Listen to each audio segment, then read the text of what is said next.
This 1 mile of water is quietly holding a knife to the throat of modern civilization. It's a tiny gap that any navy could close in minutes, triggering an instant global blackout.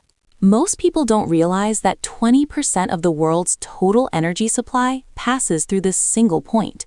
This isn't just about gas prices.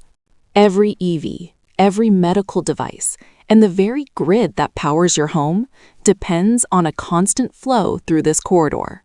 But here is the terrifying reality. The gates are being guarded by one of the most volatile regions on Earth. This is the Strait of Hormuz. At its narrowest point, the shipping lanes are only 2 miles wide. Imagine a 1,000-foot-long supertanker trying to navigate a space smaller than a city park while surrounded by hostile forces. It is the ultimate geographic choke point. We've seen what happens when this gate starts to close. In the 1980s, hundreds of ships were attacked here. But today, the stakes are exponentially higher. This is the part nobody talks about. The modern world has zero margin for error.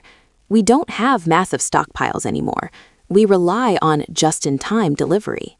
If Hormuz closes for even 1 week, the global supply chain doesn't just slow down, it shatters. But here's where it gets worse. You might think we could just pipe the oil around it, right? Wrong. The existing pipelines can only handle a fraction of the volume. There is no plan B. And while the world looks at this as a fuel problem, the real threat is something much more invisible: insurance. Now, this changes everything. If a single mine is detected in these waters, or if one more tanker is seized, the insurance companies will instantly revoke the war risk coverage for every ship in the region. Without insurance, no ship moves. Not one. The entire Persian Gulf becomes a ghost town overnight. This is the mutually assured destruction of the 21st century. If Iran closes the strait to hurt the West, they destroy their own economy.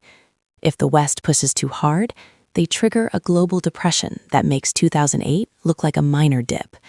It's a geopolitical standoff where everyone has a gun to their own head. But here is the final, unsettling insight. We like to think we've built a resilient digital world, but our high-tech existence still rests on the foundation of 19th century geography. We are all passengers on those tankers, whether we like it or not. So the next time you flip a light switch or charge your phone, take a second to look east, because your entire way of life is currently being held hostage by a narrow strip of water on the other side of the planet, and the clock is ticking.